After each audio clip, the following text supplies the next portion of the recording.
கோஆப்டெக்ஸ் தயாரிப்புகளை ஆன்லைன் மூலம் வாங்கும் திட்டம் இன்னும் 1 மாதத்தில் அறிமுகப்படுத்தப்படும் என்று அந்நிர்வாகத்தின் மேலாண்மை இயக்குநர் சகாயம் தெரிவித்துள்ளார். கோஆப்டெக்ஸ் தயாரிப்புகளை ஆன்லைன் மூலம் வாங்கும் திட்டம் அறிமுகப்படுத்தப்படும் என கைத்தறி மற்றும் துணி நூல்துறை அமைச்சர் கோகுல இந்திரா சட்டப்பேரவையில் அறிவித்துள்ளார். இதனை அடுத்து கோஆப்டெக்ஸ் தயாரிப்புகளை ஆன்லைனில் விற்பனை செய்யும் பணிகள் விறுவிறுப்பாக நடைபெற்று வருகின்றன.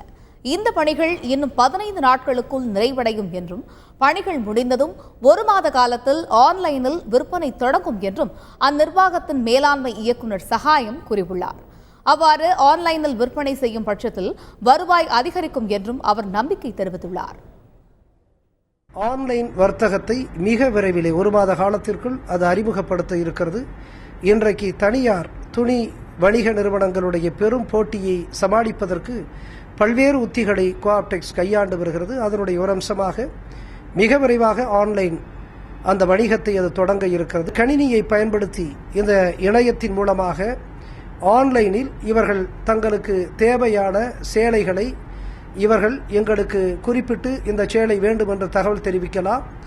உடனடியாக நாங்கள் அதை ஏற்றுக்கொண்டு அதற்கான பணத்தை அந்த வாடிக்கையாளர்கள் செலுத்திவிட்டார்கள் என்றால் 2 நாட்களுக்குள் அவர்களுக்கு அந்த சேலைகளை நாங்கள் அவர்களுடைய முகவரிக்கே அனுப்பிவிடக்கூடிய ஒரு நிலை இருக்கிறது.